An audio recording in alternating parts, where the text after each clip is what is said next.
Hey everyone, welcome back to Observe. In today's video, we're going to be analyzing the nonverbal communication of Will Smith and his most recent apology to Chris Rock due to the incident that occurred on the Oscars this year in 2022. More on that in just a second. Let's go ahead and roll the intro.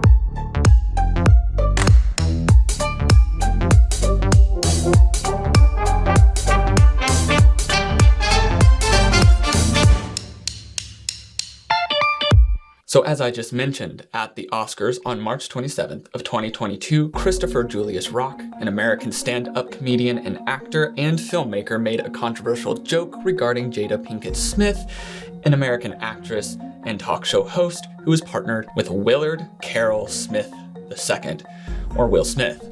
The joke was centered around the length of Jada's hair. She has been open about how her hair loss has affected her confidence since her diagnosis in 2018. A source at TMZ claimed that Chris had no idea about Jada's alopecia and that he, quote, doesn't have a mean bone in his body.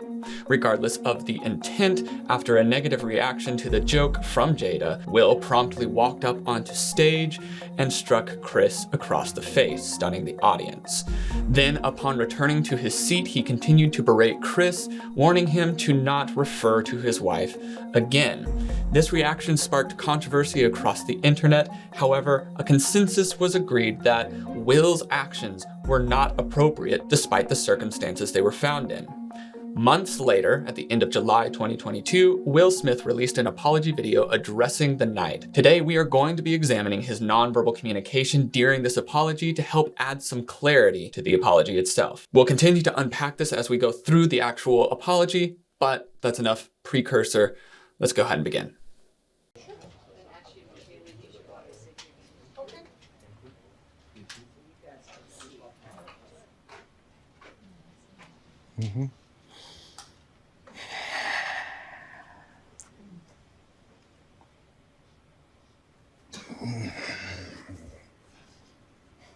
Okay, I'm gonna go ahead and make some notes. Obviously, this is a very, very set stage. This has already been calculated. With that in mind, this is probably also a heavily scripted or at least rehearsed apology that's gonna make it a little bit more difficult to analyze genuine nonverbal communication during that just due to the repetition of it. So we gotta keep that in mind for one thing, that this might lack some of the authenticity that we would like to be able to see in an apology. Along with that, I do have to make note of the time in between the incident and now. And Will offers the explanation that he has been doing some introspection and thinking and considering on the situation. However, that doesn't seem to excuse the fact that he didn't reach out or approach or apologize to Chris earlier than this instance. So there are a few red flags that are coming in just as far as the authenticity or sincerity of this apology, but let's go ahead and continue watching here. Why didn't you apologize to Chris in your acceptance speech? I was fogged out by that point. It's all fuzzy. I've reached out to Chris, and the message that came back is that he's not ready to talk, and when he is, he will reach out. So I will say to you,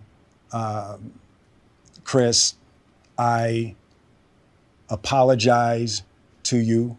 Okay, I'm gonna go ahead and make a pause, make some notes about some various things. Obviously, he's wearing whatever he's wearing. This looks fairly white. It doesn't look like the pure white that a lot of people will try to do to try to manipulate the audience on some level, but maybe it's there because it is pretty light colored. That being said, going through this, he's already shown a couple interesting nonverbal tics across his face. When he's saying, I apologize to Chris, he has a small smirk come in there.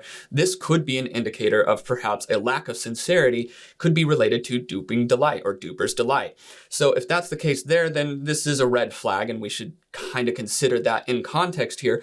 Along with that though, we're listening to him speak as if he's not rehearsed this. However, the words that he's saying sound very, very pointedly rehearsed, as if they're the ones that he needs to say exactly. It's a fascinating thing to be able to make note of so far, and it sounds as if he's almost addressing this apology video kind of to Chris, but also to the people that are kind of upset by the situation, and it really does call into perspective, the dynamic of what's going on here, because frankly, Will should never have done what he did. And Chris's joke was pretty insensitive, and none of this should have been handled as publicly as it could, and all of the nuances that then came into it. So now we're stuck hearing an apology from a celebrity to people that he didn't technically directly offend, so he won't feel the apology in and of itself. So we're already seeing this come through on smaller levels here, but we're going to go ahead and keep walking through this. My behavior was unacceptable, and I'm here whenever you're ready to talk. I want to apologize to Chris's mother. I saw an interview that Chris's mother did, and that was one of the things about that moment. I just didn't realize, and I wasn't thinking, but how many people got hurt in that moment. So something else that I want to start making note of is that the lack of emotional reflection on his face as opposed to the words that he's delivering. We're not seeing any of the emotion that he's trying to speak of. We're seeing him deliver these words in a fully detached style, which is lent to, once again, by the rehearsed nature of this, by the set of it. We could tell that this was all planned out. So those two things aren't adding to the sincerity of the situation. However, he is saying the verbally correct words. He is apologizing as he should. It should have been much sooner, perhaps at the acceptance speech itself, where his excuse was that he was too fogged out or hazed out. I don't necessarily believe that. It doesn't even make full logical sense contextually. And along with that, when he's saying that back in that time, you could see him doing micro movements, no, and some shoulder shrugs as well, just showing that he is on low levels insecure or uncertain about what he is saying. Now, whether or not that's because of deceit or because he's feeling uncomfortable saying this on some level, maybe he doesn't emotionally feel it on all levels, something along those lines, we're not quite sure. Nevertheless, it still is prevalent. So now we're seeing this addressal to the mother, and it's also falling a little bit flat just due to the desynchronization between his tone and what his face is actually displaying. Let's continue. So I want to apologize to Chris's mother. I want to apologize to Chris's family, specifically Tony Rock. We had a great relationship. Tony Rock was my man. And this is probably irreparable.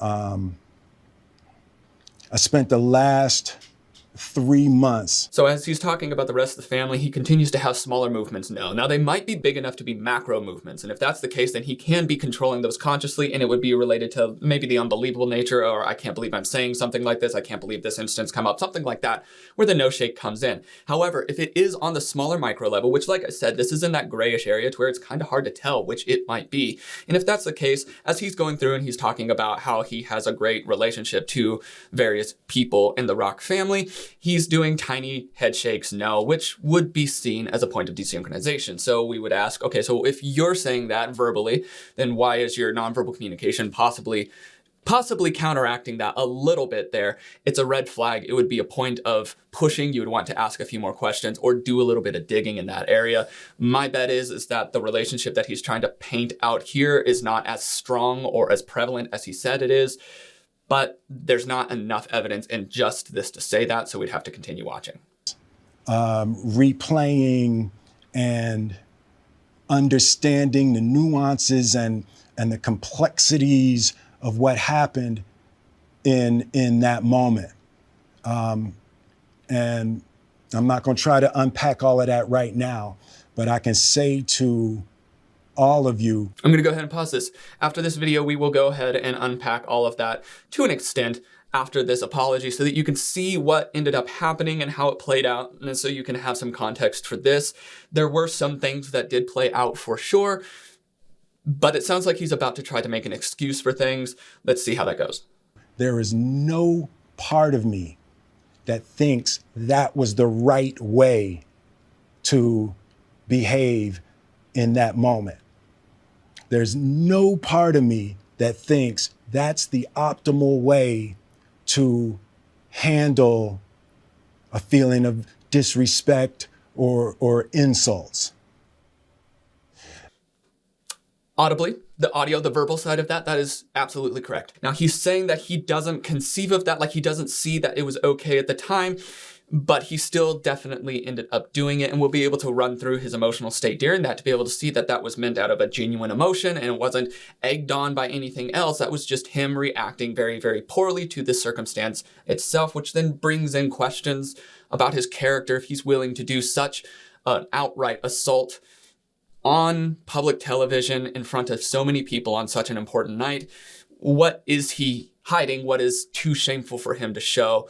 It is a fascinating thing to be able to work with. Now, we're going to see this question came up a fair bit, and we'll see his response to this. Let's continue. After Jada rolled her eyes, did she tell you to do something?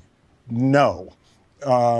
It's like, I made a choice on my own, from my own experiences, from my history with Chris. Jada had nothing to do with it. Okay, so this one's interesting. He does say no, and he has a teeny tiny micro movement no, and then the affirmative head nod in. So that affirmative head nod is an accenting nod. It will be used to amplify what is being said, so that no. We have seen that again and again and again. Now that is not necessarily desynchronization. Now with it mixed in with the teeny tiny micro movement no really does indicate synchronization between the no and the no. And then the head movement forward, the accenting head movement forward, is genuinely just to hammer his point home.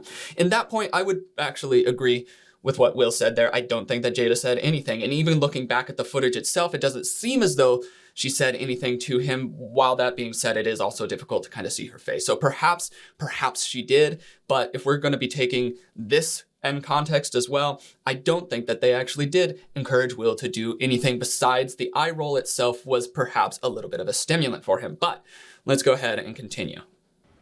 I'm sorry, babe. I'm going to say sorry to my kids and my family for the heat that I brought on all of us. To all my fellow nominees, So we could see still a small smile across Will's face during this time. This isn't lending me to believe his stance. Now, this could be in response to nerves. Many people will smile in response to nervous or even gruesome or dark sides of stories. Now, perhaps this is what's coming out here. I don't believe that's the case, largely because it is synchronized across the bottom and top half of his face, meaning that it feels more authentic, like he might be feeling a lower level of perhaps amusement in this situation, which would reflect in his face with the smile reaching his eyes and his mouth all synchronized across. So during that, I'm not sure why he's portraying a happiness expression in regards to this, because it does not line up in context with what he is saying. However, it is so small, it's not likely to be controlled, so you have to take it into consideration at its fullest potential, that it could be a desynchronization point, that he could actually be feeling the opposite of what he's saying, and that we shouldn't necessarily buy this apology. Let's continue. This is a community. It's like I won because you voted for me. And it really breaks my heart to have stolen and tarnished your moment. I can still see Questlove's eyes. It happened on Questlove's award. And, it's like I'm sorry really isn't sufficient. So during this time now, he's talking about the accepting of the award and everything, which was controversial in and of itself. Arguably speaking, I don't think that an award should have been handed out to somebody who just portrayed that level of physical violence in such a public fashion and handled themselves so poorly to then go up and accept this award. I just felt like it was not handled correctly in that instance. That being said, he's now saying that sorry does not really cut it. Saying sorry doesn't really cut it. And that's true. That's very frankly true just in general. Just saying sorry will never, ever, ever, ever, ever cut it. So we have to see what Will do from here on out. Now, in the past months or so, he has not been very active. So it hasn't been really prevalent to us that he has been making the changes or the growth that he has. That also being said, it's a little hard to decide how that would actually appear if he were to do it. But while he's saying that sorry doesn't really cut it, a little bit of disgust comes into the corner of his nose as he's saying sorry doesn't really cut it. You can see it coming in, and that lets us know that he does have at least some level of disgust towards the idea of saying sorry. Now, whether that's because it's inadequate, like he's trying to say, or whether it's because he might not necessarily feel it, it's difficult to say. That's the limitation of nonverbal communication. You could see what is portraying, but you have to be able to consider the context and everything else around it to be able to have an idea as to what it specifically means. So we see disgust, we know it's there, and considering the context of things, it really still at this point could go 50-50. Perhaps he feels disgust towards the inadequacy of the word sorry, perhaps he doesn't. Let's continue watching. What would you say to the people who looked up to you before the slap, or people who expressed that you let them down? So there's two things. One, disappointing people is my central trauma. I hate when I let people down. So it hurts. It hurts me psychologically and emotionally to know I didn't live up to people's image and impression of me. And the work I'm trying to do is I am deeply remorseful, and I'm trying to be remorseful without being ashamed of myself, right? I'm human. And okay, so I'm gonna go ahead and pause again here. As he's going through this, you can hear some of this tension coming into his vocal cords caused by emotion. Now that's fascinating because it does sound like it might be genuine, and even considering the rest of the context of his face, as it kind of leaks out on smaller levels across his face, this would still indicate that it would be sincere or synchronized. So the question is, okay, so he's feeling this. Why? Why is he feeling this? And it turns out that, as is common in a lot of apologies, the true emotion comes out when they are speaking about how hard it is for themselves, or a feeling that they're feeling themselves, not about how it affected the people around them. So he's now talking about how he feels super bad that he's failed all of these people that looked up to him, which is fascinating. He might genuinely feel that. He feels at least super bad, but whether or not it's for the correct reasons is still the question of the hour, so to speak, because frankly speaking, you could feel super bad about a thing, but not feel super bad that you did said thing. And he doesn't say that he felt really bad for striking Chris. He said that he felt really bad for letting down all the fans. Now that is the question that was asked, but it is still an important thing to make verbal note of, is that he makes that distinguishment, is that right now, and where the emotion is genuinely leaking through, the only thing that he's feeling bad about is the negative consequences of his actions from the fans. That's fascinating, and it's fascinating that it's lined up with synchronized, what seems to be synchronized, authentic, nonverbal communication. Let's continue watching. I made a mistake, and I'm trying not to think of myself as a piece of shit. So I would say to those people, I know it was confusing. I know it was shocking. But I promise you, I am deeply devoted and committed to putting light and love and joy into the world. And, you know, if you hang on, I promise we'll be able to be friends again. So that's the end of the interview, or at least this is the end of the apology segment of it. Now, some things that I want to make note of at the very, very end is that he makes a couple of excuses for himself. I am human. I made a mistake. Everybody's human. Everybody makes mistakes, and that's true. That's sure. Go ahead and play that card. That's fine. And then he continues on to do a small level of manipulation that he's trying to look at himself and not see himself as a piece of shit. That's fair. Okay. That doesn't really have anything to do with us. We don't need to know that. We don't need to know what his thinking is towards himself. So if that's the case, why is he talking about it other than to help us feel more emotionally empathetic towards him? Small levels of manipulation, not appreciated in an apology like this. And then he says that, I know this was confusing. I know that this was this way. So he admits that he knows he was being a terrible human being. And then he also qualifies everything with a but after that.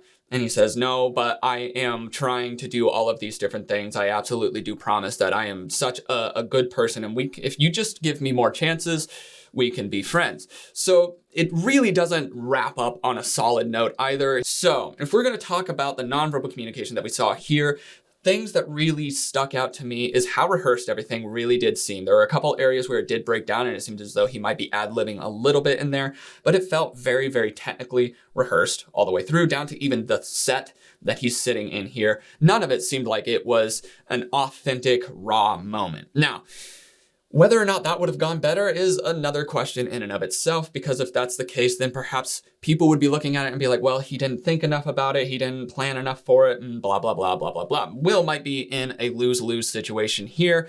That being said, as we continued through the apology itself, while his verbal phrasing was rather solid, he said all of the things that we would want him to be able to say. We saw a number of areas of odd nonverbal, either desynchronization or just displays that didn't line up with what he was saying.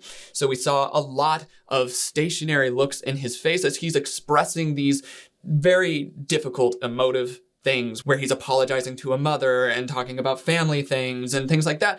It should be emoting on his face, and it doesn't. Along with that, in other areas, when he's referring to his family and apologizing to them, he has a small smile that spreads across the entirety of his face that seems to be completely desynchronized from what he is saying at the time. Now, we talked about whether or not it could be nerves, not likely due to the synchronization of the upper half and bottom half. So if I were to give my just small opinion based off of this little amount, this is only an opinion, this isn't a scientific diagnosis of Will, but in my opinion, from what I've seen, I am not really sold on this apology. It felt rather insincere, not only because of the time and distance in between, but then also because of all of the various small ticks and tells that we saw throughout the deal. Now, we're gonna go ahead and go back through and watch the actual footage itself so we can kind of break down and see what happened in the instance itself. If you haven't seen this, this is now the slap that everybody was talking about for a while here. So let's go ahead and we'll just play it all the way through. You can see how that plays out, and I'll talk a little bit here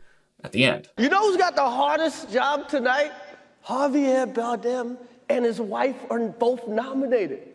Now, if she loses, he can't win. He is praying that Will Smith wins. Like, please, Lord. Jada, I love you. G.I. Jane 2, can't wait to see it. All right?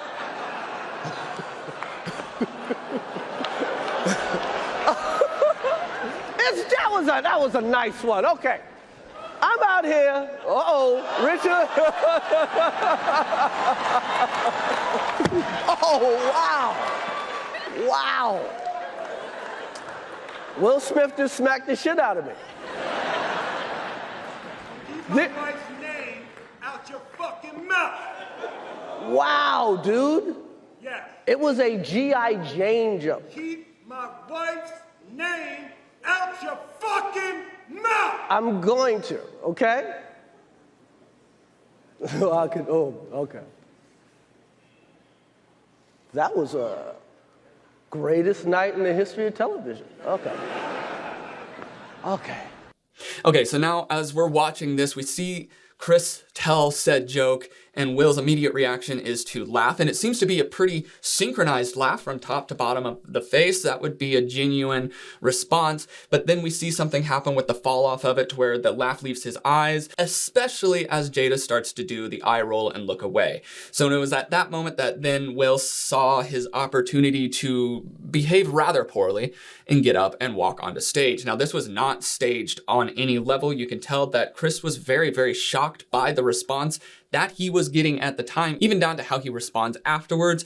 This was not a scripted thing. We're seeing that obviously Will is feeling the emotional need to get up and act on this, and it seems to have boiled out of rather nowhere. Even though the joke that was being said could be seen as insensitive, the response that Will gave was neither one, his place, but then two, it was not correct contextually. And to be fair, I mean, there's rarely a context that getting up and slapping somebody across the face for something they said is the appropriate thing to do, but least of all at the Oscars. This entire thing did not shed a good light on Will Smith. And it does raise some questions about how he handles his anger, perhaps, if he is that bold and that ready to be that physical in these sorts of situations with that level of scrutiny. What is he willing to do behind closed doors, so to speak? What are we not seeing? And so this might be a little peek into his character. It's difficult to say. Really, when it boils down to it, what Will does after this will tell us all a lot more than this small, short, very rehearsed apology that he gave. So we'll hold Will to his words. We'll hold him accountable and see the growth and the change that he might have to make, however that does display. And then we'll be able to see whether or not his sorrow and his apology was genuine or not. As of right now, though, it does not feel that genuine. So let me know what you think about this entire situation in the comments below. Perhaps I've missed something for context that would help add some weight behind Will's words, or something else that I'm just not aware of. Let me know in the comments below. If you did like this video, hit the like button, hit subscribe. If you want to be able to see more, I will be uploading every single week. If you want to be able to reach out to me, the best ways to do that would be through the various social medias. I am becoming more active on there. Either myself or somebody on my team will be able to respond to you optimistically. There are still a lot of comments going in and out. If you want to be able to send something to me, like a physical something, I have a PO box. It's listed in the description of all the videos, and that would be the best way to be able to do that. But without further ado, that's all that I've got for the day. My name is Logan, and you have been oh so awesome as you always are, and I will see you in the next video. Cheers, guys.